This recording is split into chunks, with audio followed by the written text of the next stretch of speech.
ഹൈദരാബാദില് തുടർച്ചയായിട്ട് ചില പെൺകുട്ടികളെ കാണാതെയാവാണ്. അവരെ കാണാതെയായിട്ട് കുറച്ച് നാൾ കഴിയുമ്പോൾ തന്നെ അവർ ഓരോരുത്തരുടെയും ബോയ് ഫ്രണ്ട്സ് ആയിട്ട് മരണപ്പെട്ടുകൊണ്ടേയിരിക്കുകയാണ്. അല്ല, ഇതെന്താ വിചിത്രമായിട്ടുള്ളൊരു സംഭവം? ആ ഒരു രഹസ്യം നമ്മുടെ ഈ കഥയിലെ നായികയായ പ്രൈവറ്റ് ജേർണലിസ്റ്റ് അന്വേഷിച്ചിറങ്ങാണ്. അവസാനം ആ കേസ് പോലീസിന്റെ അരികിലെത്താണ് പിന്നീട് നടന്ന ഒരിക്കലും പ്രതീക്ഷിക്കാത്ത പല ട്വിസ്റ്റുകളും നിറച്ച വ്യത്യസ്തമായ ഏറ്റവും പുതിയ ഒരു അടിപൊളി ഇൻവെസ്റ്റിഗേഷൻ മിസ്റ്ററി ത്രില്ലർ കഥയാണ് ഇന്ന് നമ്മൾ കാണാൻ പോകുന്നത്. കഥയുടെ പേര് ഷൺമുഖ. ഇനിയും കഥയെക്കുറിച്ച് അധികമൊന്നും പറഞ്ഞ് നിങ്ങൾ ഇൻട്രസ്റ്റ് കളയുന്നില്ല. കഥയിലേക്ക് കടക്കുന്നതിന് മുൻപ് എല്ലാ കൂട്ടുകാരും ഒരു മോട്ടിവേഷനായിട്ട് ഈ വീഡിയോയ്ക്ക് മാക്സിമം ഇപ്പം തന്നെ ഒന്ന് ലൈക്ക് ചെയ്യുക. കഥ ഇഷ്ടപ്പെട്ടാൽ കൂട്ടുകാരിലേക്ക് ഷെയർ ചെയ്യാനും ട്വിസ്റ്റ് മലയാളം എന്ന നമ്മുടെ ചാനൽ സബ്സ്ക്രൈബ് ചെയ്യാനും മറക്കരുത്. അപ്പോൾ നമ്മളിനി തുടങ്ങുകയല്ലേ.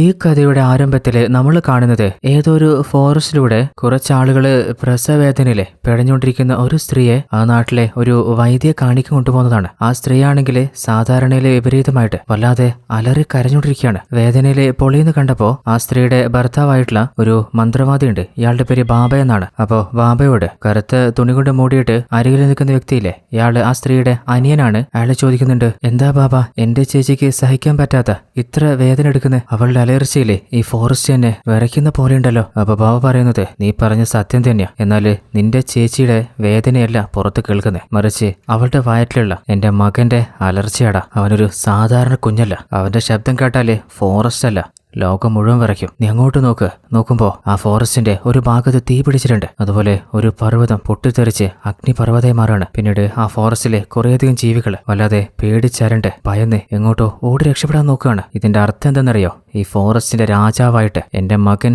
ജന്മമെടുക്കാൻ പോവാടാ. എന്നാൽ അപ്പോഴാണ് വെള്ള മൂങ്ങിയുടെ കരച്ചിൽ കേൾക്കുന്നത്. അപ്പോ ആ വെള്ള കൂടി അളിയൻ പറയുന്നുണ്ട്, ബാബ ഇത് നല്ല ശകുനല്ല, ദുശകുനം പോലെയുണ്ട്. ഇനി അങ്ങ് ആഗ്രഹിച്ച പോലെയല്ലാതെ അങ്ങയുടെ മകൻ പുറത്തു വന്നിട്ടില്ലെങ്കിലോ, വയറ്റിൽ വെച്ച് തന്നെ മരണപ്പെട്ടു പോയിട്ടുണ്ടെങ്കിലോ. ദേഷ്യം വന്ന ബാബ അളിയനെ കഴുത്ത് പിടിച്ചിട്ട്, എന്റെ മുഖത്ത് നോക്കിയിട്ട് നീ എന്റെ മകൻ മരിക്കുന്നു, അവൻ ഒരിക്കലും മരണം വന്നെത്തില്ല. കാരണം ഞാൻ ഓൾറെഡി ഒരു ഉത്തര പൂജ ചെയ്തിട്ടുണ്ട്. സൊസൈറ്റിയിലെ രാജാവായിട്ട് അവൻ ജനിക്കാൻ പോവാണ്. വാടാന്ന് പറഞ്ഞ് അവനെ നേരെ കൂട്ടിക്കൊണ്ടുപോകുന്നത് പ്രസവം നോക്കുന്ന ആ ഒരു വൈദ്യ സ്ത്രീയുടെ അടുത്താണ്. എന്നാലേ അർദ്ധരാത്രി ആയതുകൊണ്ട് സ്ത്രീയുടെ ഭർത്താവ് അസമയത്ത് നോക്കാൻ പറ്റില്ല. അവ ബാബാവിന്റെ കഴുത്ത് പിടിച്ചിട്ട് പറഞ്ഞ പണി ചെയ്യടാ. അങ്ങനെ ആ സ്ത്രീ വേദനയിൽ പൊള്ളുന്ന ബാബയുടെ ഭാര്യയെ ഉള്ളിലേക്ക് കൂട്ടിക്കൊണ്ടുപോകണം. അല്പസമയം ക്ഷമയോടെ കാത്തു നിന്നപ്പോ അവസാനം ആ കുഞ്ഞിന്റെ കരച്ചില് അവരെല്ലാവരും കേൾക്കാണ്. ബാബ തന്റെ അടയാളിനെ കൂട്ടി ആകാംക്ഷയോടെ ആ കുഞ്ഞിനെ കാണാൻ പോകുമ്പോ ആ കുഞ്ഞിനെ മൊത്തത്തില് 6 മുഖമുണ്ട്. മുൻപിലും സൈഡിലുമായിട്ട് 3 മുഖം, അതുപോലെ പിന്നിലും സൈഡിലുമായിട്ട് മറ്റു 3 മുഖം. ആ വിചിത്ര രൂപം കണ്ടപ്പോ ബാബയുടെ അടയാളം ഭയന്ന് വരച്ച് അവിടെ തന്നെ വീണ് പാടായി പോയിട്ടുണ്ട്. അപ്പോ ഭയന്ന് ഭാര്യയും അളിയനും, എന്താ മാമ കുഞ്ഞിന്റെ രൂപം ഇങ്ങനെ? ജനിച്ചിരിക്കുന്നത് ഷൺമുഖനാടാന്ന് പറഞ്ഞ് ആ കുഞ്ഞിനെ സാധാരണ മനുഷ്യരൂപത്തിലെത്തിക്കാന് രഹസ്യം തേടിയിട്ട് അവിടുന്ന് ബാബ എങ്ങോട്ടേക്ക് പോവാണ്. എന്നാല് ഒരമ്മയ്ക്ക് തന്റെ കുഞ്ഞിനെ മാറ്റി നിർത്താൻ പറ്റോ? കുഞ്ഞിന്റെ രോഗോ വൈകല്യോ ഒന്നും അമ്മക്ക് പ്രശ്നമായിരുന്നില്ല. അവൻ കരയുമ്പോ അവന് വേണ്ടുവോളം പാല് കൊടുത്ത് സ്നേഹം കൊടുത്ത് പതിയെ അവന് വളർത്തിയെടുക്കുകയാണ്. എന്നാൽ അവൻ നടക്കാനായപ്പോ വീടിന്റെ അരികിലുള്ള മറ്റു കുട്ടികളൊക്കെ അവനെ കളിക്കാൻ കൂട്ടാതെ പേടിച്ചു പോന്ന് കാണുമ്പോൾ അമ്മയ്ക്ക് വല്ലാതെ സങ്കടാവാണ്. എന്നാലും അമ്മ ആരോടും ഒരു പരിഭവം പറയാതെ ആ കുഞ്ഞിന് ആരിൽ നിന്നും ഒരു നോവും വരാതെ സങ്കടം വരാതെ ആ കുഞ്ഞിനെ വളർത്താൻ തുടങ്ങി. എന്നാൽ പ്രതീക്ഷിക്കാതെ ഒരു മാറാവ്യാധി അവർക്ക് പിടിപെടുകയാണ്. അപ്പോൾ തന്റെ അനിയനോട്, എനിക്കിനി രക്ഷപ്പെടാൻ പറ്റുമെന്നറിയില്ല, അപ്പോൾ എന്റെ മകനെ വേദനിപ്പിക്കാതെ നീ നോക്കണേ. അങ്ങനെ വാക്കും കൊടുത്ത് ആ അമ്മ മരണപ്പെട്ടു പോവാണ്. അതേസമയത്ത് മറ്റൊരു ഭാഗത്ത് നമ്മൾ കാണുന്നത് ആ ഒരു ബാബയില്ലേ, അവൻ തന്റെ മകന് എന്തോ ഒരു ശാപം പറ്റിയിട്ടുണ്ട്. അതിൽ നിന്ന് രക്ഷപ്പെടുത്താനുള്ള രഹസ്യം തേടിയിട്ട് പല സന്യാസിമാരെയും സമീപിക്കുകയാണ്. എന്നാൽ പലരും പല വിദ്യ പറഞ്ഞു കൊടുത്തിട്ടും ഒന്നും ബാബയ്ക്ക് തൃപ്തിയായില്ല. അങ്ങനെ അവസാനം ഒരു ഗുരു സന്യാസി കണ്ടപ്പോ അങ്ങേരോട് തന്റെ മകന്റെ അവസ്ഥ പറഞ്ഞപ്പോ ഒരു ഓല ചിമിട് കൊടുത്തിട്ട്, ഇതില് നിന്റെ മകന് ആ ഒരു ശക്തിയുള്ള യഥാർത്ഥ മനുഷ്യരൂപത്തിലേക്ക് എത്തിക്കാനുള്ള ചടങ്ങിന്റെ വിധി മുറയുണ്ട്. അത് വായിച്ചപ്പോ തന്നെ ബാബയ്ക്ക് വിശ്വാസമായിട്ടുണ്ട്. അതിലെന്താ പറയുന്നത് വെച്ചാല്, വ്യത്യസ്തമായ 6 നക്ഷത്രത്തിൽ ജനിച്ചിട്ടുള്ള 6 പെൺകുട്ടികൾ കൂട്ടിയിട്ട് വരിക. ആ പെൺകുട്ടികള് 6 പേരും ജനിച്ചത് ഒരേ സമയത്തായിരിക്കണം. അവരെ വെച്ച് എന്തോ ഒരു മൃഗീയമായ കർമ്മം ചെയ്യാനുള്ള പ്ലാനാണ്. ആ കർമ്മം ഫലിച്ചാൽ മാത്രമേ തന്റെ മകന് യഥാർത്ഥ രൂപം തിരിച്ചു കിട്ടുമെന്ന് അതിൽ എഴുതിയിട്ടുണ്ട്. അങ്ങനെയാണെങ്കിൽ കൂടുതൽ പെൺകുട്ടികളെ കണ്ടുപിടിക്കാൻ ഏറ്റവും എളുപ്പം അടുത്തുള്ള നഗരത്തിലേക്ക് പോലാണ്. അങ്ങനെ അടുത്ത സീനിൽ നമ്മൾ കാണുന്നത് ഹൈദരാബാദ് സിറ്റിയാണ്. അപ്പോൾ ഒരു പോലീസുകാരനില്ലേ ഹൈദരാബാദിലെ വല്ലാതെ ഡ്രഗ്സ് ഒഴുകുന്നതുകൊണ്ട് എവിടെയാണ് ഡ്രഗ്സ് പ്രൊഡ്യൂസ് ചെയ്യുന്നത് ആ ഒരു ഏരിയ കണ്ടുപിടിച്ചിട്ട് നമ്മുടെ കഥയിലെ നായകനായ CIക്ക് പാസ് ചെയ്യാണ്. അതേസമയത്ത് ഇതൊന്നും അറിയാതെ മറ്റൊരു പോലീസുകാരന്റെ മകൻ ലോകേഷില്ലേ ഡ്രഗ്സ് ഗ്യാങ്ങിന്റെ അടുത്ത് നിന്ന് സെയിൽ ചെയ്യാൻ ഡ്രഗ്സ് വാങ്ങി വന്നപ്പോ നമ്മുടെ ഹീറോ മഫ്തിയിൽ വന്നിട്ട് ചോദിക്കുന്നുണ്ട്. നമ്മുടെ ഹീറോ അയച്ച ഒരുത്തും ചോദിക്കുന്നുണ്ട്, ഇവിടെ ലോകേഷ് ഉണ്ടോ? അപ്പോൾ അവന്റെ പിന്നിലായിട്ട് നമ്മുടെ ഹീറോ CI ആദ്യം നിൽക്കുന്നത് കണ്ടിട്ട് ലോകേഷ് വെള്ളമിറക്കുമ്പോൾ ഡ്രഗ് ഗ്യാങ്ങിന്റെ ഹെഡിന് മനസ്സിലായിട്ടുണ്ട് പണിപാളി. അവന്റെ കൂട്ടാളികൾ ഓരോരുത്തരായിട്ട് നമ്മുടെ ഹീറോ എടുത്ത് പഞ്ഞിക്കിടുകയാണ്. എന്നാൽ അതിന്റെ ഇടയിൽ നമ്മുടെ ഡ്രഗ്സ് ഗ്യാങ് താടിയില്ലേ പോലീസുകാരന്റെ മകൻ ലോകേഷിനെ ഹീറോ തൊഴിലാന്ന് കരുതിയിട്ട് അവന്റെ വണ്ടിയിൽ രക്ഷപ്പെടാൻ നോക്കുമ്പോൾ ഹീറോ അവന്റെ വണ്ടിയും ബ്ലോക്ക് ചെയ്തിട്ട് ലോകേഷിനെ പുറത്തിറക്കി അവന്റെ മുഖം അടിച്ചു പൊട്ടിക്കുന്നുണ്ട്. ഈ പഠിക്കേണ്ട പ്രായത്തില് നിനക്ക് സിഗരറ്റ് ഡ്രഗ്സ് ഇതിന്റെയൊക്കെ ആവശ്യം തടാ. എന്നാൽ നമ്മുടെ ഹീറോ ലോകേഷിനെ പഞ്ഞിക്കിടുന്നത് ആരും ഒരുത്തിന് വീഡിയോ റെക്കോർഡ് ചെയ്യുന്നുണ്ട്. അത് കഴിഞ്ഞ് അവന് ഡ്രഗ്സ് കൊടുത്തത് ആ ഒരു താടിയല്ലേ. അവന്റെ പുറവും ഇടിച്ച് പഞ്ചറാക്കിയിട്ട് അവനെ അറസ്റ്റ് ചെയ്യാൻ നോക്കുമ്പോൾ ആ ഒരു താടി സോറി ചോദിക്കുന്നതിൽ വന്നിട്ട് നമ്മുടെ ഹീറോ ആദിയുടെ ഗണ്ണ് കയ്യിലാക്കാണ്. ആദിക്ക് നേരെ ഷൂട്ട് ചെയ്യുമ്പോൾ ആദ്യ ജസ്റ്റ് മാറിയപ്പോൾ പിന്നിൽ നിന്ന് ലോകേഷിനെ ബുള്ളറ്റ് ഏൽക്കാണ്. എന്നിട്ട് ആദിയുടെ നേരെ ഗണ്ണ് പോയിന്റ് ചെയ്യുമ്പോൾ ഗണ്ണ് താഴെയിടറ. അവനാണെങ്കിൽ അറിയാതെ പറ്റിയതാ, എന്റെ പിന്നാലെ വരരുത്. അങ്ങനെ ലോകേഷിന്റെ കാറും എടുത്തിട്ട് അവിടുന്ന് രക്ഷപ്പെടാൻ നോക്കുമ്പോൾ നമ്മുടെ ആദ്യം പറയുന്നുണ്ട്, നീ ഇനി എവിടെയൊക്കെ പോയി വിളിക്കാൻ നോക്കിയാലും നിന്നെ ഞാൻ വിടാൻ പോകുന്നില്ല. എന്നാൽ ആ ഒരു താടി കാറെടുത്ത് പോകുന്ന വഴിക്ക് തന്നെ വണ്ടി ആക്സിഡന്റിൽ പെടുകയാണ്. അതേസമയത്ത് മറ്റൊരു ഭാഗത്ത് ബാംഗ്ലൂർ സിറ്റിയിലെ ഒരു പാർട്ടിയാണ് നമ്മൾ കാണുന്നത്. ആ പാർട്ടിയിലാണ് നമ്മുടെ ഈ കഥയിലെ നായികയായിട്ടുള്ള ജേർണലിസ്റ്റിന് പഠിക്കുന്ന വിദ്യ ഉള്ളത്. അവരുടെ പഠിത്തം കഴിഞ്ഞിട്ട് അവസാനമായിട്ട് ഒരു സെമിനാർ സബ്മിറ്റ് ചെയ്യണം. എന്നാലേ പാസ് ഔട്ട് ക്ലിയറൻസ് കിട്ടുള്ളൂ. അപ്പോൾ തന്റെ കൊളീഗിനോട് എങ്ങനെയെങ്കിലും നമ്മുടെ ഡിപ്പാർട്ട്മെന്റ് ഹെഡിനോട് കുറച്ച് സമയം ചോദിച്ചാലോ. അപ്പൊ കൊളീഗാണെങ്കിൽ നീ കുറച്ച് നാളായിട്ട് ഏതോ മിസ്സിംഗ് കേസുകളെ കുറിച്ച് ഒരു പ്രൊജക്ട് ചെയ്യുന്നില്ലേ, തൽക്കാലം അതെങ്കിലും കാണിച്ചു കൊടുക്ക്. അടുത്ത സീനില് നമ്മുടെ ഹീറോയിൻ വിദ്യയെ ഡിപ്പാർട്ട്മെന്റ് ഹെഡ് വിളിപ്പിക്കുകയാണ്. അപ്പൊ പഠിത്തമൊക്കെ കഴിഞ്ഞില്ലേ, ആ ഒരു സെമിനാർ എന്താ ഇതുവരെ നീ സബ്മിറ്റ് ചെയ്യാത്തെ? സാറേ, ഞാൻ ഓൾറെഡി ഒരു മിസ്സിംഗ് കേസിന്റെ പിന്നാലെയാണ്. അപ്പോൾ ആ ഒരു കേസിന്റെ ഡീറ്റെയിൽസ് പറഞ്ഞപ്പോൾ അദ്ദേഹം പറയുന്നുണ്ട്, ഇതൊരു സാധാരണ മിസ്സിംഗ് കേസ് പോലെ തോന്നില്ല, എന്തൊക്കെയോ നിഗൂഢതകൾ മറിഞ്ഞിരിക്കുന്ന പോലെ. ഉറപ്പായിട്ടും ഈ കേസ് നിന്റെ കരിയറിലെ നല്ല ഗെയിൻ തന്നെ കൊണ്ടുവരുന്ന എനിക്ക് പ്രതീക്ഷയുണ്ട്. അപ്പോൾ നിനക്ക് വേണ്ടിയിട്ട് ഞാൻ എന്ത് ഹെൽപ്പാ ചെയ്യണ്ടേ? അപ്പോൾ അവള് പറയുന്നുണ്ട്, സാറേ, ഹൈദരാബാദിലാണ് നിലവിൽ ഈ കേസിന് ആസ്പദമായിട്ടുള്ള സംഭവം നടന്നിട്ടുള്ളത്. അപ്പോൾ ആ ഒരു ഏരിയയിലെ പോലീസ് ഡിപ്പാർട്ട്മെന്റിന്റെ ഹെൽപ്പ് കിട്ടിയാൽ കുറച്ചധികം സഹായമായിരുന്നു. അതിനെന്താ, ഹൈദരാബാദിൽ കുറേയധികം പോലീസ് ബന്ധങ്ങൾ എനിക്കുണ്ട്, ഞാൻ വിളിച്ച് പറഞ്ഞേക്കാം. അതേ സമയത്ത് നമ്മുടെ ഹീറോ ആദിയെ കമ്മീഷണർ വിളിപ്പിച്ചിട്ട് ആദിയുടെ തല തിന്നുന്നുണ്ട്. കോളേജ് സ്റ്റുഡൻസുള്ള ഏരിയ എന്നറിഞ്ഞിട്ടും താൻ എന്തിനോട് ഗണ്ണെടുത്ത് പോയ. അപ്പോൾ അസിസ്റ്റന്റ് മൂർത്തി വരുന്നുണ്ട്, സാറേ, മിസ്റ്റേക്ക് എന്റെയാ, ഞാൻ ആദ്യ സാറിന് ലൊക്കേഷൻ പറഞ്ഞു കൊടുത്തേ. മൂർത്തി, താൻ മിണ്ടാതിരിക്കെ, ഇവന് ബോധമില്ലേ? പ്രായപൂർത്തിയാവാത്ത മൈനറായിട്ടുള്ള ഒരു പയ്യനെ നടുറോട്ടിൽ വെച്ചിട്ട് ഇവൻ വല്ലാതെ തള്ളിയില്ലേ. അതിന്റെ വിഷ്വൽസ് ഒക്കെ ടിവിയിലും സോഷ്യൽ മീഡിയയിലും സ്പ്രെഡ് ആയിട്ടുണ്ട്. അപ്പൊ ഹീറോ, സാർ, എന്റെ ഉദ്ദേശം അവനെ നേർവഴിയിലാക്കണമെന്നായിരുന്നു. അതൊക്കെ നീ ഇപ്പൊ പോയിട്ട് മീഡിയയോട് പറഞ്ഞു കഴിഞ്ഞാല് അവര് വീണ്ടും കാർക്കി ചൂപ്പും. അല്ല, നിന്റെ ഗണ്ണ് കിട്ടിയോ? ഇല്ല സാറേ, ഒരാഴ്ചക്കുള്ളിൽ അത് തിരിച്ചെന്റെ കയ്യിൽ കിട്ടും. ആ, കിട്ടിയാ കൊള്ളാം, ഇല്ലെങ്കിൽ അടുത്ത ആഴ്ച നീ ജോലിയിലുണ്ടാവില്ല. അങ്ങനെ ദേഷ്യത്തില് അവിടെ നിന്ന് ഇറങ്ങുമ്പോഴാണ് ആദിക്ക് ഒരു കോള് വരുന്നത്. അതായത് ആ ഒരു താടി എടുത്തിട്ട് കാറില്ലേ, അതൊരു ഫോറസ്റ്റ് ഏരിയയില് ആക്സിഡന്റ് ആയിട്ട് കിടക്കുന്നുണ്ട്. അങ്ങനെ ആ ഒരു ഏരിയ ചെക്ക് ചെയ്യുമ്പോഴാണ് ആക്സിഡന്റ് നേരിട്ട് കണ്ട ഒരാൾ പറയുന്നത്, സാറേ, വണ്ടി ഇടിച്ചു കഴിഞ്ഞിട്ട് അതിലുണ്ടായിരുന്ന ഒരുത്തനില്ലേ കാടിന്റെ ആ ഒരു ഭാഗത്തേക്കാണ് ഓടിപ്പോയത്. അപ്പോൾ ആദ്യക്ക് ഒരു കാര്യം ഉറപ്പായിട്ടുണ്ട്, ആക്സിഡന്റിൽ എന്തായാലും അവന് നല്ല പരിക്ക് പറ്റിയിട്ടുണ്ടാവും. അങ്ങനെയാണെങ്കിൽ തൊട്ടരികിലുള്ള ഏതെങ്കിലും ഹോസ്പിറ്റലിൽ അവർ അഡ്മിറ്റ് ആയിട്ടുണ്ടാവാനുള്ള സാധ്യതയുണ്ട്. അങ്ങനെ അസിസ്റ്റന്റിനെ അരികിലുള്ള ഹോസ്പിറ്റലിലൊക്കെ ഒന്ന് അരിച്ച് പെറുക്കി നോക്കാൻ അയക്കാണ്. അതേ സമയത്ത് ജാവേദ് എന്ന ഒരു ചെറിയ പയ്യന്റെ ഉമ്മയ്ക്ക് തീരെ വയ്യാതെ ഹോസ്പിറ്റലിൽ അഡ്മിറ്റ് ചെയ്തിരിക്കുകയാണ്. അപ്പോൾ കരഞ്ഞ് പ്രാർത്ഥിക്കുമ്പോൾ ഏതോ ഒരാൾ അവനെ വിളിക്കുകയാണ്. അയാൾ പറയുന്നത്, ജാവേദ്, നീ പേടിക്കണ്ട, നിന്റെ ഉമ്മക്ക് ഒന്നും സംഭവിക്കില്ല, ട്രീറ്റ്മെന്റിന് വേണ്ടിയിട്ടുള്ള പൈസ ഞാൻ എങ്ങനെ റെഡിയാക്കാം. അപ്പോഴാണ് നമ്മൾ കാണുന്നത് ആ ഒരു താടിയില്ലേ, അവന് വലിയ പരിക്കൊന്നും പറ്റിയിട്ടില്ല, രക്ഷപ്പെട്ട് അവന്റെ വീട്ടിലെത്തിയിട്ടുണ്ട്. എത്തിയുടൻ ഒരു കോള് വരികയാണ്. അതാരാ നോക്കുമ്പോൾ കഥയുടെ ആരംഭത്തിൽ കണ്ട ബാബിയുടെ അളിയനില്ലേ, ആ ഒരു ഹൂഡി, അയാളാണ്. അയാൾ പറയുന്നത്, നമ്മളെ ശല്യപ്പെടുത്താനായിട്ട് ഒരുത്തി ഇൻവെസ്റ്റിഗേഷൻ പറഞ്ഞിട്ട് ഇറങ്ങിയിട്ടുണ്ട്. അപ്പോൾ അവളെ ഫൈൻഡ് ചെയ്ത് അവളങ്ങ് തീർത്തേക്ക്. അതായത് ഇവര് സംസാരിക്കുന്നത് നമ്മുടെ ഹീറോയിൻ വിദ്യയെക്കുറിച്ച് തന്നെയാണ്. അടുത്ത സീനില് നമ്മുടെ വിദ്യയിലെ ഒരു പെണ്ണ് കാണൽ ചടങ്ങിന് ഒരുങ്ങുന്നുണ്ട്. എന്നാൽ അവളുടെ മുഖം കാണുമ്പോൾ തന്നെ അവൾക്ക് ഈ കല്യാണത്തിന് തീരെ താല്പര്യമില്ലെന്ന് ഉറപ്പാവുന്നുണ്ട്. അങ്ങനെ ഫാമിലിക്കും പയ്യനും ചായ കൊടുത്തിട്ട് അവര് രണ്ടുപേരും പുറത്ത് പേഴ്സണലായിട്ട് സംസാരിക്കുമ്പോൾ പെട്ടെന്ന് അവൾക്കൊരു കോള് വരുന്നുണ്ട്. നോക്കുമ്പോൾ അവളുടെ പ്രൊഫസറാണ്. വിദ്യ, നീ ഹെൽപ്പ് ചോദിച്ച പോലെ ഹൈദരാബാദിലെ സിയോട് ഞാൻ സംസാരിച്ചിട്ടുണ്ട്, പോയി കണ്ട് എന്റെ പേര് പറഞ്ഞാൽ മതി, നിനക്ക് എല്ലാ ഹെൽപ്പും അവൻ ചെയ്തു തരും. അതേ സമയത്ത് മറ്റൊരു ഭാഗത്ത് ആ കാട്ടിലൂടെ ആ ഒരു ഹൂഡിയില്ലേ, അവൻ കയ്യില് ഒരു റാന്തൽ വിളക്കമായിട്ട് ഒരു പെൺകുട്ടിയെ കൂട്ടിലടച്ച് കൊണ്ടുപോവാണ്. അവന്റെ വരവനായിട്ട് അവന്റെ അളിയൻ ബാബയിലെ എന്തോ ഒരു പൂജ ചെയ്തുകൊണ്ട് കാത്തിരിക്കുന്നുണ്ട്. അങ്ങനെ വിദ്യയെ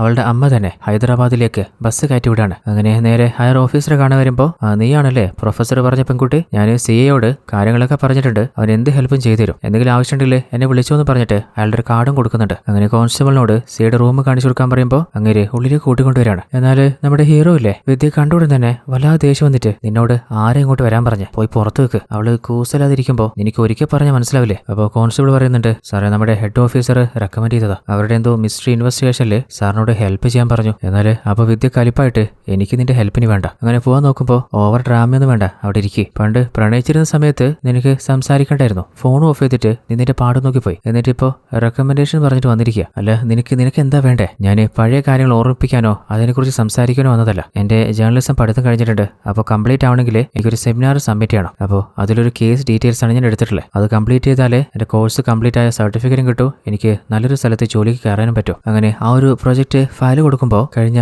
6 വർഷമായിട്ട് ഹൈദരാബാദിലെ കുറേയധികം മിസ്സിംഗ് രേഖപ്പെടുത്തിയിട്ടുണ്ട്. അപ്പോൾ അവരെക്കുറിച്ച് ഞാൻ പഠിച്ചപ്പോഴാണ് ഒരു സ്ട്രേഞ്ച് ആയിട്ടുള്ള ഇൻഫർമേഷൻ കിട്ടിയത്. അപ്പോൾ ഹീറോ എന്ത് ഇൻഫർമേഷൻ? അതായത് കാണാതായ 6 പയ്യന്മാർക്കും ഓരോ ഗേൾ ഫ്രണ്ട്സ് ഉണ്ടായിരുന്നു. ആ പെൺകുട്ടികളെയും കുറച്ച് നാളിന് ശേഷം കാണാതായിട്ടുണ്ട്. ആദ്യം ഞാൻ കരുതിയത് അവർ വീട്ടിൽ നിന്ന് ഇറങ്ങിയിട്ട് കല്യാണം കഴിച്ച് ജീവിക്കായിരിക്കുന്നതാണ്. എന്നാൽ ശരിക്കും അന്വേഷിച്ചപ്പോഴാണ് പെൺകുട്ടികള് തന്റെ കാമുകന്മാരെ തേടിയിട്ട് ഇറങ്ങിയിട്ട് ഒരു മാസത്തിന് ശേഷം അവരിലെ ഓരോ കാമുകന്മാരായിട്ട് മരണപ്പെട്ടു പോവാണ്. എന്നാൽ കേസൊക്കെ സൂയിസൈഡ് ആയിട്ടാണ് രേഖപ്പെടുത്തിയിട്ടുള്ളത്. അത് കേട്ടപ്പോൾ ഹീറോ ആണെങ്കിൽ അതൊരു കോയിൻസിഡന്റ് ആയിരിക്കും, കാരണം ഇന്ത്യയിലെ ഓരോ മിനിറ്റിലും ഓരോ സൂയിസൈഡ്സ് രേഖപ്പെടുത്താറുണ്ട്. എന്നാൽ ഹീറോയിൻ വിദ്യ ആണെങ്കിൽ അല്ല, നിങ്ങൾക്ക് കാര്യം ശരിക്കും മനസ്സിലാവായിട്ടാ, ഇത് സാധാരണ ആത്മഹത്യയല്ല. കാരണം ഓരോ കാരണം പറഞ്ഞ് വീട്ടിൽ നിന്ന് ഇറങ്ങുന്ന പെൺകുട്ടികൾ ഈ ബോയ് ഫ്രണ്ട് മരണപ്പെട്ട ശേഷം ഇതുവരെ വീട്ടിൽ തിരിച്ചെത്തിയിട്ടില്ല. അതുമാത്രമല്ല, തന്റെ മക്കളെ കാണാതായെന്ന് 3-4 മാസം കഴിഞ്ഞിട്ട് ഇതുവരെ ഒരു സ്റ്റേഷനിൽ പോലും ഒരു പാരന്റ്സും കംപ്ലൈന്റ് ചെയ്തിട്ടുമില്ല. അതിനിടയിലാണ് സോഷ്യൽ മീഡിയയിൽ ഒരു വീഡിയോ ഞാൻ കണ്ടത്. ഒരു ചേച്ചിയും അനിയനും ചെറിയ എന്തോ കുഞ്ഞു വഴക്കിനെ വീട്ടിൽ ആർഗ്യുമെന്റ് ഉണ്ടായിക്കൊണ്ടിരിക്കുകയാണ്. ആ പയ്യനാണെങ്കിൽ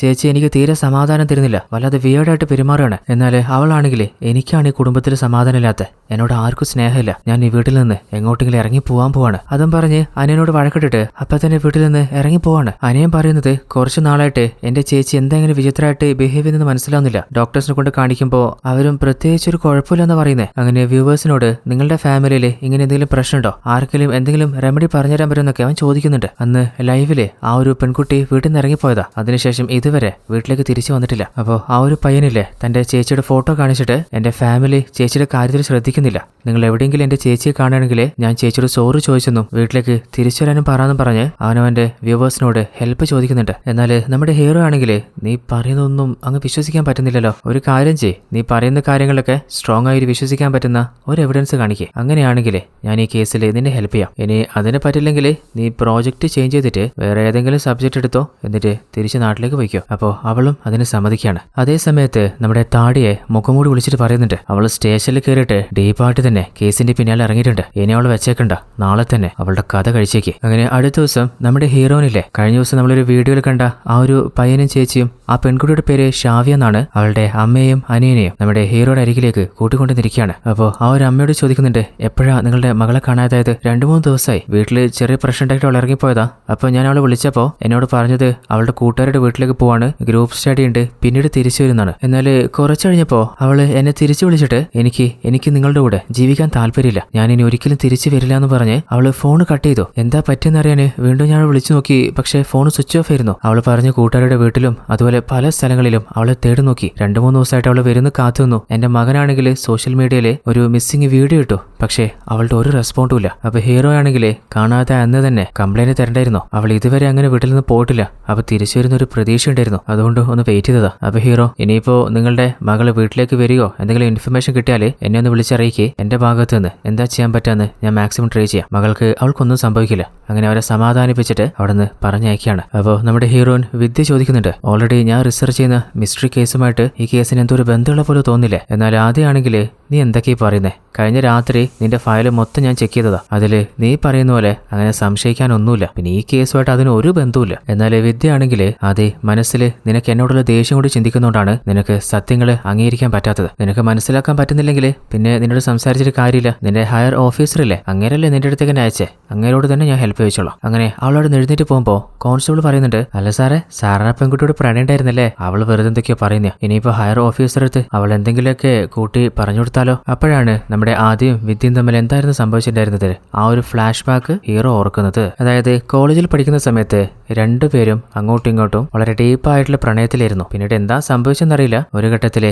അവർ വേർപിരിഞ്ഞതാണ്. എന്നാൽ നമ്മുടെ ഹീറോയുടെ ഉള്ളില് ഇപ്പോഴും വിദ്യയോട് ആ ഒരു ഇഷ്ടമുണ്ടെന്ന് തോന്നുന്നുണ്ട്. അങ്ങനെ നമ്മുടെ ആദ്യയിലെ ഒരു സൂപ്പർ മാർക്കറ്റിലെ ഫുഡ് കോർട്ടിലേക്ക് ഫുഡ് കഴിക്കാൻ പോകുമ്പോൾ അതേ സ്ഥലത്ത് ഓൾറെഡി നമ്മുടെ വിദ്യയിലെ ഫുഡ് കഴിക്കുന്നുണ്ട്. അവള് ആദ്യം കണ്ടിട്ടുണ്ട്, എന്നാൽ അപ്പോഴാണ് ആദ്യം നോട്ട് ചെയ്യുന്നത് വിദ്യയുടെ കൂടെ വേറെ ഏതൊരു പയ്യൻ ഇരിക്കുന്നുണ്ട്. അപ്പോൾ റയാൻ എന്ന ആ ഒരു ഉമ്മയ്ക്ക് സുഖമില്ലാത്തൊരു പയ്യനില്ലേ, അവൻ മറഞ്ഞു നിന്ന് വിദ്യയുടെ ഫോട്ടോ എടുക്കുന്നത് നമ്മുടെ ആദ്യം കണ്ടിട്ടുണ്ട്. നീ ഏതാടാ, നിനക്ക് ആ പെൺകുട്ടി അറിയോ, നീ എന്തിനാ അവളുടെ ഫോട്ടോ എടുക്കുന്നത്, നീ ആരാടാ? ഞാൻ ആരായാലും നിങ്ങൾക്ക് എന്താ? അപ്പൊ ആദ്യം അവനെ കൊങ്ങ കുടിച്ചിട്ട് ചോദിച്ചതിനും മറുപടി പറടാ. അത് കണ്ടപ്പോ നമ്മുടെ വിദ്യ ചോദിക്കുന്നുണ്ട്, എന്താ നിനക്ക് ഇവനെ അറിയോ, ഇവൻ എന്റെ ഫോട്ടോ എടുക്കുന്നുണ്ടായിരുന്നു. അപ്പൊ അവനോട് എന്തിനാ? അത് മേഡം എനിക്കൊരു ഫോട്ടോഗ്രാഫി കോമ്പറ്റീഷൻ ഉണ്ട്, അപ്പൊ ഇതുപോലെ ക്രൗഡിന്റെ വ്യത്യസ്തമായിട്ടുള്ള ഫോട്ടോസ് ഞാൻ എടുക്കാറുണ്ട്. അങ്ങനെ എടുത്തതാ. അതിനാ സാറ് വെറുതെ സീൻ ഇറക്കിയ. അപ്പോൾ ഹീറോന്റെ ചെവിക്ക് പിടിക്കുമ്പോൾ അവനൊരു ചെറിയ പയ്യനല്ലേ, വലിയ തെറ്റൊന്നും ചെയ്തിട്ടില്ലല്ലോ, അവന് വിട്ടേക്ക്. അല്ല ആദി, നീ എന്താ ഇവിടെ? നീ എന്താ എന്നെ ഫോളോ ചെയ്യാണോ? നിന്നെ ഫോളോ ചെയ്യാന്നോ? കഴിഞ്ഞ 2 വർഷമായിട്ട് ഞാൻ ഫോളോ ചെയ്തിട്ടുണ്ടോ? അതിന്റെ ആവശ്യം എനിക്കില്ല. അല്ല, നീ ഏതോ ഒരുത്തനോട് ഇരിക്കുന്നിരുന്നല്ലോ, അവനേതാ? അപവിദ്യ, അതൊക്കെ ഞാൻ നിന്നോട് പറയുന്നതിനാ? ആ,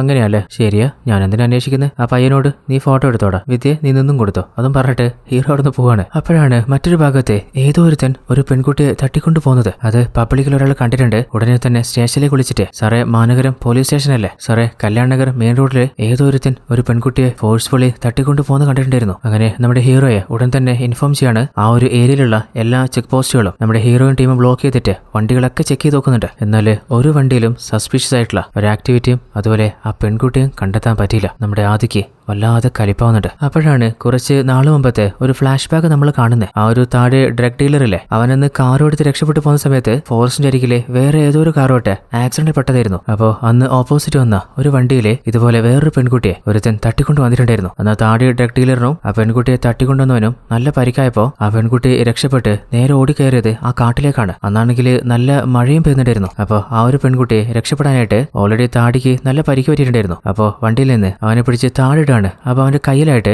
ഒരു ചിഹ്നം അവള് നോട്ട് ചെയ്യുന്നുണ്ട്. അങ്ങനെ ആ ഒരു വണ്ടി എടുത്ത് രക്ഷപ്പെടാൻ നോക്കുമ്പോൾ അവളെ തട്ടിക്കൊണ്ടുവന്നില്ലേ, അവന് ബോധം വന്നിട്ട് അവന്റെ കാറ് മുൻപോട്ട് എടുക്കുകയാണ്. അതിൽ ആ പെൺകുട്ടിയുടെ വണ്ടി ചെടിയിൽ കുടുങ്ങിപ്പോരുണ്ട്. അപ്പോൾ വീണ്ടും അവനുള്ള ബോധം കെടുത്തിട്ട് അവൻ കൊണ്ടുവന്ന ഒരു പെട്ടിയിലെ അവളെ ലോക്ക് ചെയ്യാണ്. എന്നിട്ട് അവൻ കൊണ്ടുവന്ന ആ ഒരു കാറ് ബ്ലാസ്റ്റ് ചെയ്ത് എല്ലാ എവിഡൻസും ഇല്ലാതാക്കിയിട്ട് അവിടെ നിന്ന് അവളെ നേരെ തട്ടിക്കൊണ്ടു പോകുന്നത് നമ്മുടെ ഹൂഡിയില്ലേ അവന്റെ അരികിലേക്കാണ്. അങ്ങനെ അവളെ അവന്റെ കയ്യിൽ ഏൽപ്പിക്കുമ്പോൾ, നീ പറഞ്ഞ ഡ്യൂട്ടി നല്ല വൃത്തിയായിട്ട് ചെയ്തിട്ടുണ്ട്, നിന്നോട് പറഞ്ഞതിൽ കൂടുതൽ പൈസ നിനക്ക് എത്തിയിരിക്കും. അങ്ങനെ ആ ഒരു പെൺകുട്ടിയെ അവന്റെ മാമനായിട്ടുള്ള ബാബയ്ക്ക് എന്തോ ഒരു കൊടൂര കർമ്മം ചെയ്യാനായിട്ട് അവിടെ നിന്ന് കൂട്ടിക്കൊണ്ടു പോവാണ്. അപ്പൊ ഈ കൊലപാതകത്തിന്റെ ഒക്കെ പിന്നില് അവർ രണ്ടുപേരും തന്നെയാണ്. അങ്ങനെ ആ ഒരു മുഖമൂടിയില്ലേ ആ ഒരു പെൺകുട്ടികളെ തട്ടിക്കൊണ്ടു വന്നിട്ട് ചില പൂജാ കർമ്മങ്ങൾ നടത്തുകയാണ്. അപ്പോൾ അത് ലീഡ് ചെയ്യുന്നത് അവന്റെ മാമനായിട്ടുള്ള ബാബയാണ്. ആ ഒരു മുഖമൂടി അലറി പറയുന്നുണ്ട്, ഇന്നത്തോടെ എല്ലാ പ്രശ്നങ്ങളും അവസാനിക്കാൻ പോവാണ്. കാരണം 6 പെൺകുട്ടികളെ നമ്മൾ കൊണ്ടുവന്നില്ലേ, ഇനിയിപ്പോ ആ ഒരു ബലി കർമ്മോട് കഴിഞ്ഞു കഴിഞ്ഞാല് എന്റെ ചേച്ചിയുടെ മകന് സാധാരണ മനുഷ്യരൂപം കിട്ടുകയും ചെയ്യും, അമാനുഷിക ശക്തികൾ ഉടമയാവും ചെയ്യും. എന്നാൽ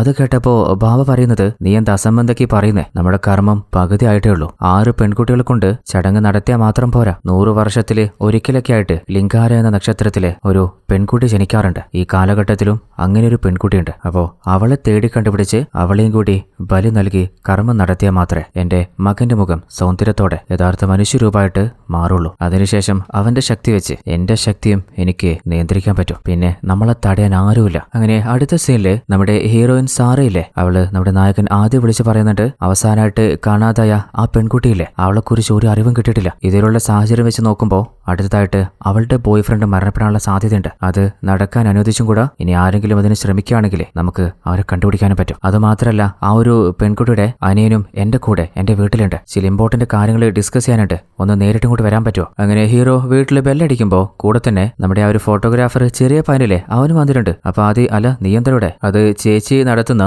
ഇൻവെസ്റ്റിഗേഷൻ പ്രോജക്റ്റ് ഇല്ലേ, അതിലെ ചില വീഡിയോസും ഫോട്ടോസും റെക്കോർഡ് ചെയ്യാൻ വേണ്ടിയിട്ട് ഹെൽപ്പിന് വിളിച്ചതാ. അല്ല ചേട്ടൻ ആരാ? അപ്പൊ ഹീറോ, ഞാനൊരു പോലീസുകാരനാ, എനിക്ക് കള്ളന്മാരെ കണ്ടാൽ അറിയാം. സത്യം പറടാ, നീ സാറയുടെ ഫോട്ടോ ഒന്നും എടുത്തില്ലേ? അപ്പോ പുറത്തേക്ക് വന്ന സാറാ ആ പയ്യനെ TC എന്നല്ല കാണുന്നേ. അവനെ വിട്, അവനെ എന്റെ പ്രോജക്റ്റിന് ഞാൻ ഹെൽപ്പിന് വിളിച്ചതാ. അപ്പൊ അതെ ആയിക്കോട്ടെ. അങ്ങനെ അവര് നേരെ നമ്മുടെ സാറയുടെ കണ്ടുപിടുത്തങ്ങളെ കുറിച്ചും സംശയങ്ങളെ കുറിച്ചും നോക്കുമ്പോൾ ഓൾറെഡി അവിടെ കാണാതായ ആ ഒരു പെൺകുട്ടിയില്ലേ ഷാവ്യ, അവളുടെ കൂട്ടുകാരിയും അനിയനും ഉണ്ട്. അപ്പോ ഷാവ്യയുടെ കൂട്ടുകാരി പറയുന്നത് അവൾക്ക് ശ്രീകാന്ത് എന്ന ഒരു ബോയ് ഫ്രണ്ടാണ് ഉണ്ടായിരുന്നത്. ഷാവ്യയെ കാണാതായ പോലെ തന്നെ ശ്രീകാന്ത് അവനെ കുറിച്ചും ഒരു വിവരവുമില്ല. അപ്പോ സാറ, അങ്ങനെയാണെങ്കിൽ ശ്രീകാന്തിന് എന്താ പറ്റിയെന്ന് കണ്ടുപിടിക്കണം. അങ്ങനെ അവന്റെ ഡീറ്റെയിൽസും അതുപോലെ വീടിന്റെ അഡ്രസ്സൊക്കെ ഫ്രണ്ടിൽ നിന്ന് കളക്ട് ചെയ്തിട്ട് അവര് അവിടെ നിന്ന് ഇറങ്ങാണ്. അതേ സമയത്ത് നമ്മുടെ മുഖമൂടിയില്ലേ കമലിനെ വിളിച്ചു പറയുന്നുണ്ട്, അവള് വല്ലാതെ നമ്മുടെ പിന്നാലെ ഇൻവെസ്റ്റിഗേഷൻ പറഞ്ഞ് തോണ്ടിക്കൊണ്ടിരിക്കുക, അവളുടെ കഥയും കഴിച്ചേക്ക്. അങ്ങനെ ആദ്യ ടീമില്ലേ ആ ഒരു ശ്രീകാന്തിന്റെ ഫ്ളാറ്റിലെത്തിയപ്പോ നമ്മുടെ പയ്യൻസില്ലേ കമലിനെ വിളിച്ചിട്ട് ഇൻഫോം ചെയ്യാണ്, എടാ അവളുടെ കൂടെ ഇപ്പൊ ഒരു പോലീസും കൂടി ചേർന്നിട്ടുണ്ട്. പോലീസോ? ഏതവനാടാ അത്? അന്ന് ആ ഒരു ഡ്രഗ് കേസിൽ അണ്ണനെ പിടിക്കാൻ ശ്രമിച്ചില്ലേ ആ ഒരു ACP ആദി, അയാള് തന്നെ. അപ്പൊ കമല്, എടാ നീ എപ്പോഴും അവരുടെ കൂടെ തന്നെ നിൽക്ക്, ഓരോ മൂമെന്റും എനിക്ക് ഇൻഫോം സൈക്കോളജി. എന്നാൽ ഹീറോയിൻ ടീം നോക്കുമ്പോൾ ശ്രീകാന്തിന്റെ വീട് ക്ലോസ് ആണ്. അങ്ങനെ ആ ഫ്ളാറ്റിലെ ഓണർ വിളിച്ച് ചോദിക്കുമ്പോൾ കഴിഞ്ഞ മാസം ഏതോ ഒരു പെൺകുട്ടിയുടെ പേരിലെ കൗശിക് എന്ന പയ്യനുമായിട്ട് ശ്രീകാന്ത് ഇവിടെ വെച്ചൊരു പ്രശ്നം ഉണ്ടാക്കിയിരുന്നു. അതിനുശേഷമാണ് അവൻ ഫ്ളാറ്റും ക്ലോസ് ചെയ്ത് പോയെ. അപ്പൊ ഹീറോ ഇനിയിപ്പോ ഹൗസ് ഓണറിന് തെറ്റിയതാണോ? അങ്ങനെ കൗശികിന്റെ ഫോട്ടോ കാണിക്കുമ്പോൾ അയാൾ പറയുന്നത് ഇവന്റെ പേരിൽ തന്നെ പ്രശ്നം ഉണ്ടായേ. ഷാവിയും കൗശിക്കും പ്രണയത്തിലായിരുന്നു. അപ്പോ അവരുടെ ഇടയിൽ ശ്രീകാന്ത് ചെന്നെന്ന് പറഞ്ഞിട്ടാണ് വലിയ കുഴപ്പമുണ്ടായത്. അപ്പോ സാറാ അല്ല നിങ്ങൾക്ക് മാറിയതാണോ? കാരണം ഷാവിയും ശ്രീകാന്തും അല്ലേ ലവേഴ്സ്, നിങ്ങൾക്ക് തെറ്റിയതായിരിക്കും. അങ്ങനെ ഷാവിയുടെ കൂട്ടുകാരില്ലേ അവളോട് ചോദിക്കുമ്പോഴും അവള് പറയുന്നത് ഞങ്ങൾ ഒരേ കോളേജിലാണ് പഠിക്കുന്നത്, ഷാവിയും ശ്രീകാന്തും ആണ് പ്രണയിച്ചിരുന്നത്. അപ്പൊ ഹീറോ ഇവര് കണ്ടതല്ലേ, ഇവർക്കെല്ലാ കാര്യം അറിയാലോ, തനിക്ക് മാറിയതായിരിക്കും. എന്നാൽ ഹൗസ് ഓണർ പറയുന്നത് എനിക്ക് ഒരു മാറ്റവും സംഭവിച്ചിട്ടില്ല, ഞാൻ പറഞ്ഞത് തന്നെയാ സത്യം. ഇനിയിപ്പോ എന്നെ നിങ്ങൾക്ക് വിശ്വാസമില്ലെങ്കിൽ അന്ന് ഇവിടെ പ്രശ്നം ഉണ്ടായില്ലേ, അവസാനം പോലീസും വന്നിട്ടുണ്ട്, കേസും രജിസ്റ്റർ ചെയ്തിട്ടുണ്ട്. നിങ്ങൾ വേണമെങ്കിൽ സ്റ്റേഷനിൽ ഒന്ന് നോക്കി നോക്ക്. അങ്ങനെ അവിടെ അടുത്തുള്ള സ്റ്റേഷനിൽ പോയിട്ട് ആ സ്റ്റേഷനിൽ ഇൻചാർജ് എസിയോട് ചോദിക്കുമ്പോൾ അങ്ങേരും പറയുന്നത് സാറേ അന്നിങ്ങനെ ഒരു പ്രശ്നം നടന്നിരുന്നു. അങ്ങനെ ഹൗസ് ഓണർ വിളിച്ചപ്പോൾ നമ്മൾ പോയി നോക്കി, അവർ സ്കൂൾ സ്റ്റുഡൻസ് ആയിരുന്നില്ലേ, അവർ ചെറിയ പ്രശ്നമായിരുന്നു, അത് സോൾവ് ചെയ്ത് അവർ വിട്ടതാണല്ലോ. അപ്പൊ സാറാ അല്ല ഹൗസ് ഓണർ പറഞ്ഞത്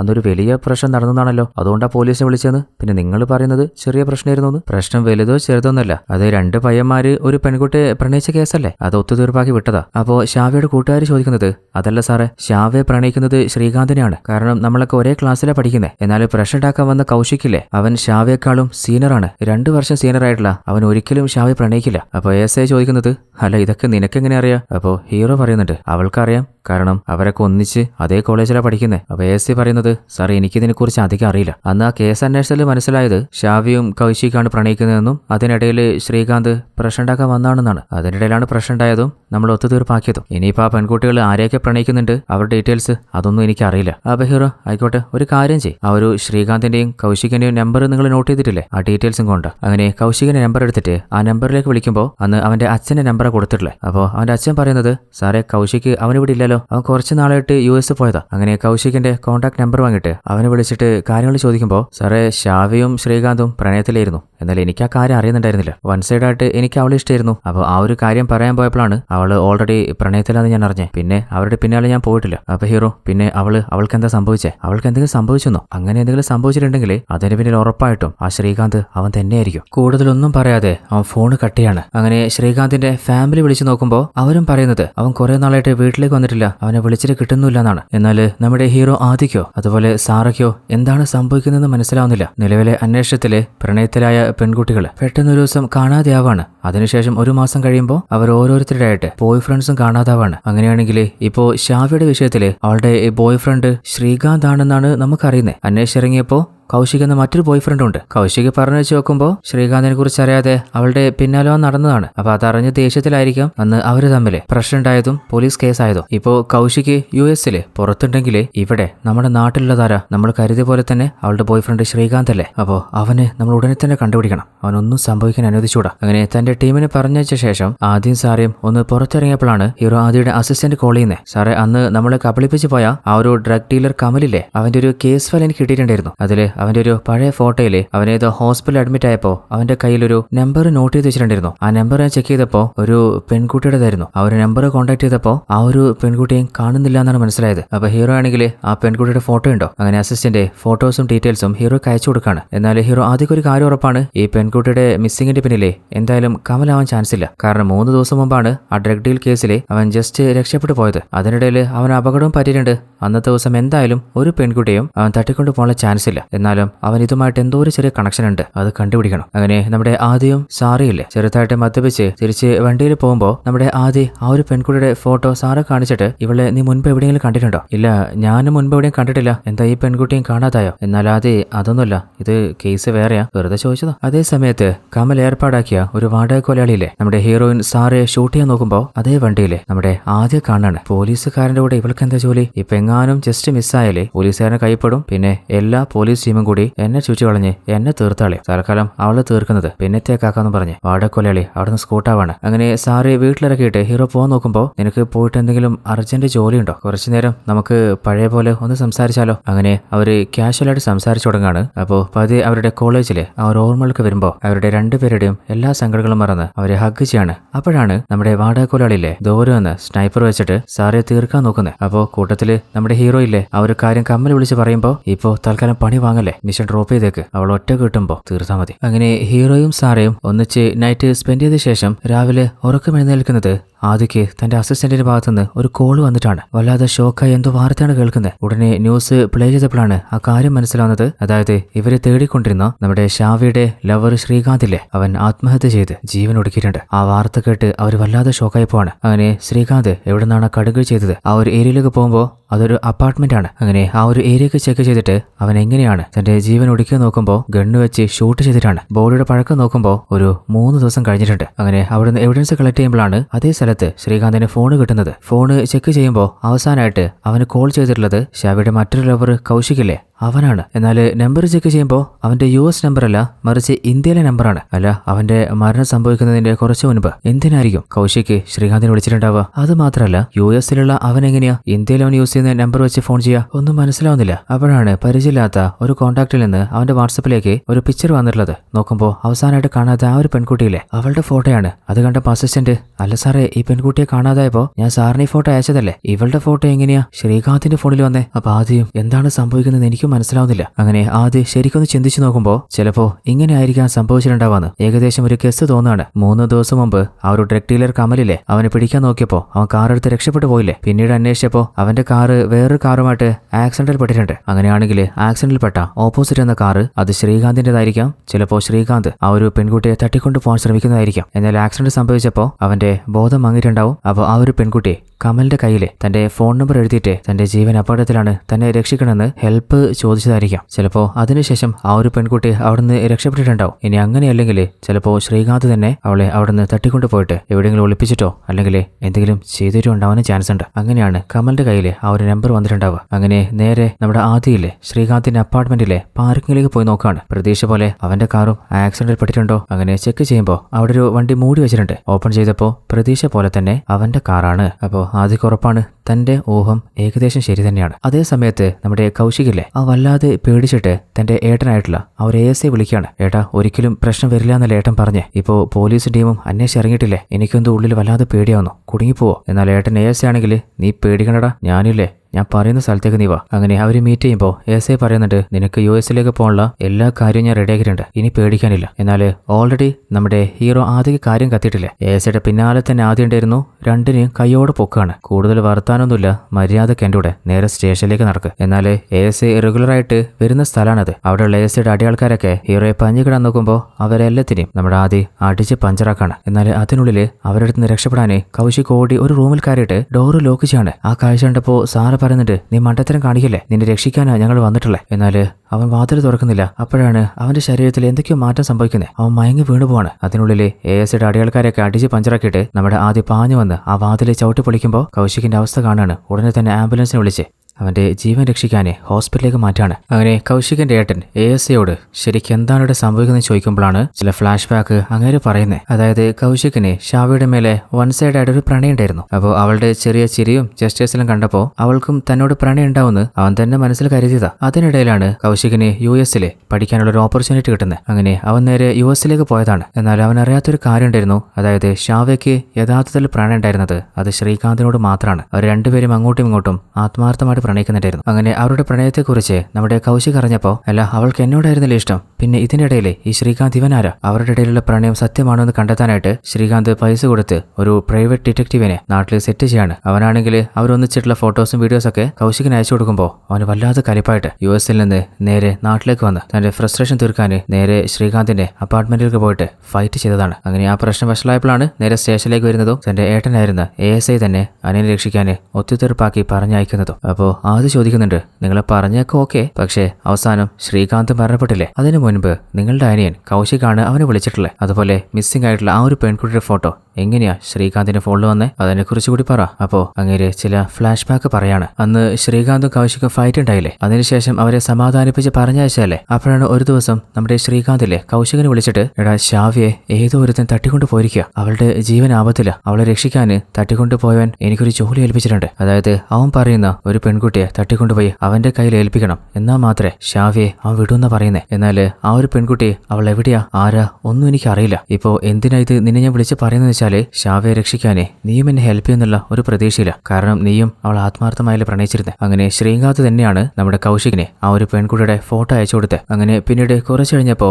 വീണ്ടും അവൻ വിളിച്ചിട്ട് എന്റെ ജീവൻ എന്തായാലും ആപത്തില്ല കൗശിക്, നീയും അപകടത്തിൽപ്പെടാൻ ചാൻസ് ഉണ്ട്. കാരണം നീയും ഷാവയെ പ്രണയിച്ചതല്ലേ. തൽക്കാലം നീ എവിടത്തേക്കെങ്കിലും പോയി രക്ഷപ്പെടാൻ നോക്ക്. അതും പറഞ്ഞിട്ട് അവൻ ഫോൺ കട്ട് ചെയ്തതാണ്. എന്നാൽ കൗശികിനെ അല്ല ശ്രീകാന്ത് ഇപ്പൊ എന്തെങ്ങനെയൊക്കെ പറയുന്നേ ഒന്നും മനസ്സിലാവാതെ വീണ്ടും അവന് തിരിച്ചു വിളിച്ചു നോക്കിയിട്ടുണ്ട്. എന്നാൽ ഫോൺ പിക്ക് ചെയ്തില്ല. അങ്ങനെ ഈ പ്രശ്നത്തില് വല്ലാതെ ഭയന്നിട്ട് അവൻ നേരെ എന്റെ അടുത്തേക്ക് വന്നേ. അപ്പൊ അവന്റെ ജീവൻ ആപത്താന്ന് ഭയന്നിട്ടാണ് അവനെ ആരും കാണാതെ ഞാൻ രഹസ്യമായിട്ട് ഒളിപ്പിച്ചു വെച്ചിരുന്നത്. അല്ലാതെ എന്റെ ഭാഗത്ത് ഒരു തെറ്റുമില്ല. എന്നാൽ നമ്മുടെ ആദിക്കും അതുപോലെ സാറയ്ക്കും ചില കാര്യങ്ങൾ മനസ്സിലായിട്ടുണ്ട്. അതായത് ഇവിടെ സംഭവിക്കുന്നത് ആദ്യം ഒരു പെൺകുട്ടിയെ തട്ടിക്കൊണ്ടു പോവുക, അതിനുശേഷം അവളുടെ ബോയ് ഫ്രണ്ടിനെ ഭീഷണിപ്പെടുത്തിയിട്ട് അവനെ കൊണ്ട് മറ്റൊരു പെൺകുട്ടിയെ തട്ടിക്കൊണ്ടു പോവുക, പിന്നീട് അവനെ കൊണ്ട് മറ്റൊരു പെൺകുട്ടിയെ. അങ്ങനെ ഒരു ചെയിൻ പോലെ കണ്ടിന്യൂ ആയിട്ട് ഇതേ പ്രോസസ്സ് നടന്നുകൊണ്ടേയിരിക്കുകയാണ്. എന്നാൽ ഇവർക്കൊന്നും മനസ്സിലാവാത്തൊരു കാര്യം ഓരോ ബോയ് ഫ്രണ്ട്സും മിസ്സാവുന്നുണ്ട്. പക്ഷെ എന്തിനാണ് അവര് സ്വയം ജീവൻ കൊടുക്കുന്നത്? അതിന്റെ പിന്നിലെ രഹസ്യങ്ങൾ എന്താണെന്ന് കുറച്ചധികം നാള് അവർ ശരിക്കും അന്വേഷിച്ചു നോക്കാണ്. എന്നാൽ പ്രത്യേകിച്ച് ഒരു ക്ലൂവും കിട്ടുന്നില്ല. ഇത് കണ്ടുപിടിക്കാനേ ഇതിന്റെയൊക്കെ പിന്നിലെ കൈയുണ്ടാവാനുള്ള ചാൻസ് ആ ഒരു ഡ്രഗ് ഡീലർ കമലിനില്ലേ,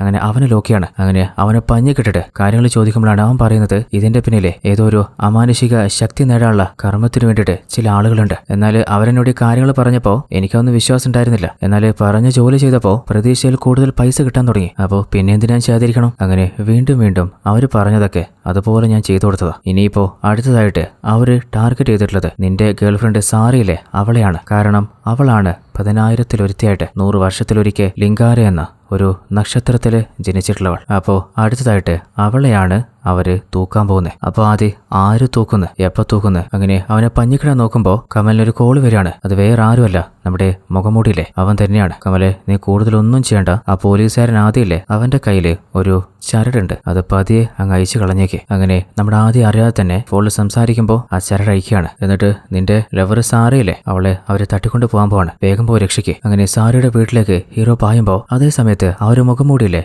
നമ്മുടെ കമലിന്റെ അരികിൽ വന്ന് അവിടെ വെച്ച് അവനെയും തീർത്ത് കളയാണ്. അതായത് അവസാനത്തെ അവരുടെ ടാർഗറ്റ് ലിംഗാരിൽ പിറന്ന സാറെ കിട്ടിയില്ലേ, അവരുടെ ചടങ്ങ് അവസാനിക്കാൻ പോവാണ്. അപ്പൊ ഈ രഹസ്യത്തെ കുറിച്ച് അറിഞ്ഞ ഒരാളും ഇനി ജീവനോട് ഉണ്ടാവാൻ പാടില്ല. അതേ സമയത്ത് നമ്മുടെ ആദിയുടെ കയ്യിലെ ആ ഒരു ചരട് മുറിച്ചു കളഞ്ഞില്ലേ, അതുകൊണ്ടാന്ന് തോന്നുന്നുണ്ട് ആ ഒരു ഭാവിയില്ലേ അയാള് എന്തൊക്കെ കർമ്മത്തിലൂടെ നമ്മുടെ ഹീറോ ആദ്യെ കൺട്രോൾ ചെയ്യാണ്. അങ്ങനെ ആദ്യം കൊണ്ട് തന്നെ അവന്റെ കർമ്മം നടക്കുന്ന ആ ഒരു കാട്ടിലേക്ക് ഹീറോയിൻ സാറയെ കൂട്ടിക്കൊണ്ടുവരികയാണ്. ആ ഒരു കാഴ്ചയെ കണ്ട് വല്ലാതെ ഭയന്ന സാറയ്ക്ക് എന്താണ് ഇവിടെ സംഭവിക്കുന്നത് ഒന്നും മനസ്സിലാവുന്നില്ല. ആദി, നീ എന്താ ചെയ്യുന്നേ, എന്നെ രക്ഷിക്കേ. എന്നാൽ അതിനുള്ളില് ആ ഒരു മുഖംമൂടി വന്നിട്ട് അവളെ പിടിച്ചൊലിച്ച് കൊണ്ടുപോകുമ്പോ ആദ്യയോട് നീ ഒരു കാര്യം ചെയ്യ്, കാഴ്ച കണ്ടുകൊണ്ട് അവിടെ ഇരിക്കും. ആദ്യമാണെങ്കിൽ ശില പോലെ നിൽക്കാണ്. അപ്പോഴാണ് നമ്മുടെ സാറയിലെ ആ ഒരു 6 തലേനെ കാണുന്നത്. അവനെ കണ്ടിട്ട് വല്ലാതെ ഭയം നലറുമ്പോ അതേ സ്ഥലത്ത് ആ ഒരു പൂജയുടെ കർമ്മങ്ങൾ നടക്കുകയാണ്. എന്നിട്ട് അവസാനം ഇവന്റെ അച്ഛൻ ബാബ കൊണ്ടുവന്ന ഓരോ പെൺകുട്ടികളുടെയും കഴുത്തിൽ രക്തം എടുത്ത് അത് ആ ഒരു 6 തലേന്റെ വായിൽ ഒഴിക്കുകയാണ്. അപ്പോ അവന്റെ മറ്റ് 5 തലകളും കൊഴിഞ്ഞു പോയിട്ട് അവസാനം ഒരു തല മാത്രമായിട്ട് ബാക്കിയാണ്. എന്നിട്ട് ബാബ പറയുന്നുണ്ട് ഇനിയിപ്പോ ലിംഗാരിൽ ജനിച്ച സാറുടെ രക്തം കൂടി എന്റെ മകന് കൊടുക്കുകയാണെങ്കിൽ അവസാനം അവൻ ഷൺമുഖനായിട്ട് മാറും. അങ്ങനെ അവളുടെ കഴുത്തിലെ രക്തം എടുക്കാൻ നോക്കുമ്പോ അതിനുള്ളിലെ അവരുടെ ഇടയിലേക്ക് നമ്മുടെ ഹീറോ ആദ്യം പാഞ്ഞു വരികയാണ്. അല്ലെ ഹീറോയല്ലേ ബാബ കൺട്രോൾ ചെയ്ത് വെച്ചേ, പിന്നെ എങ്ങനെയാ ഹീറോ രക്ഷപ്പെട്ടെ? അപ്പോഴാണ് ഒരു ഫ്ലാഷ് ബാക്ക് നമ്മൾ കാണുന്നത്. അതായത് കമൽ അവർ വിശ്വസിച്ച് അവർക്കെല്ലാം ചെയ്തു കൊടുത്തിട്ടും അവസാനം അവന്റെ പള്ളിയിൽ തന്നെ അവൻ കത്തിയേറ്റിയില്ലേ. അപ്പോൾ മരിക്കുന്നതിന് മുൻപ് അവർക്കൊരു പണി കൊടുക്കാൻ ഏക വഴി ഹീറോ ഹെൽപ്പ് ചെയ്യലാണ്. അങ്ങനെ ആദ്യയുടെ കയ്യിൽ നിന്ന് ഊരിയ ആ ഒരു ചരട് കയ്യിൽ കെട്ടിയിട്ട് കയ്യിൽ ഒരു ഗണ്ണും കൊടുത്ത് എങ്ങനെയെങ്കിലും നിങ്ങളുടെ പ്രണയിനെ രക്ഷിക്ക്, ആ കൂട്ടത്തിൽ തീർത്തുകളാം. അങ്ങനെയാണ് അവരുടെ കൺട്രോളിൽ നിന്ന് ഹീറോ രക്ഷപ്പെട്ടെ. അങ്ങനെ അവർ ഓരോരുത്തരെയും പഞ്ഞിക്കിടാൻ നോക്കുമ്പോൾ അതിനുള്ളിലെ ആ ഒരു ബാബയിലെ ഹീറോയുടെ കയ്യിൽ ആ ചരട് വീണ്ടും മുറിച്ചു കളഞ്ഞ് ആദ്യ വരുതിയിലാക്കാണ്. അപ്പോൾ ആദ്യമാണെങ്കിൽ ഒരു ശില പോലെ അവിടെ തരിച്ചു നിൽക്കുമ്പോൾ ബാബ സാറുടെ കഴുത്തില് കത്തി വെക്കാണ്. അപ്പോൾ അവളുടെ രക്തം ചീറ്റുമ്പോൾ അതില് ചില തുള്ളികൾ നമ്മുടെ ആദ്യയുടെ മുഖത്ത് തെറിക്കുന്നുണ്ട്. അവളുടേത് സാധാരണ രക്തമല്ലല്ലോ, ലിംഗാന എന്ന വിശിഷ്ടമായ ഒരു നക്ഷത്രത്തിൽ പിറന്ന ശക്തികളുള്ള പെൺകുട്ടിയുടെ രക്തമല്ലേ. അതുകൊണ്ട് തന്നെ ആ ബാബയുടെ എല്ലാ കൺട്രോളിൽ നിന്നും ആദ്യ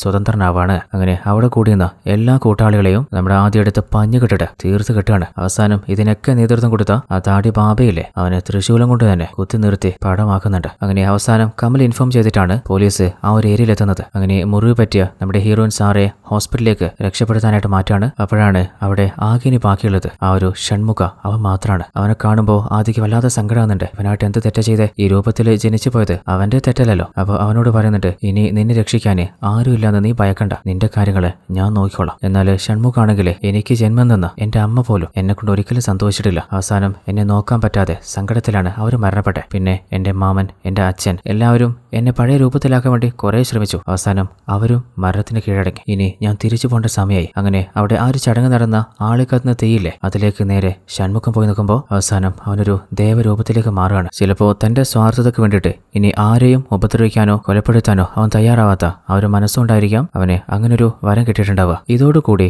ഈ ഒരു കഥ ഇവിടെ അവസാനിക്കുകയാണ്. അപ്പോൾ ഈ ഒരു കഥ ഇഷ്ടപ്പെട്ടാൽ ഈ വീഡിയോയ്ക്ക് ലൈക്ക് ചെയ്യാൻ മറന്നുപോയ എല്ലാ കൂട്ടുകാരും മാക്സിമം ഒന്ന് ലൈക്ക് ചെയ്ത് സപ്പോർട്ട് ചെയ്യുക. അതുപോലെ നിങ്ങളുടെ ഫാമിലിയിലേക്കും ഫ്രണ്ട്സിലേക്കും വീഡിയോ ഒന്ന് ഷെയർ ചെയ്യുക. ട്വിസ്റ്റ് മലയാളി എന്ന നമ്മുടെ ചാനൽ സബ്സ്ക്രൈബ് ചെയ്ത് വെക്കുക. അപ്പോൾ ഇതിലും അടിപൊളി മറ്റൊരു കഥയുമായിട്ട് നമുക്ക് നാളെ തന്നെ കണ്ടുമുട്ടാം. അതുവരേക്കും എല്ലാ കൂട്ടുകാർക്കും ടാറ്റ, ബൈ ബൈ.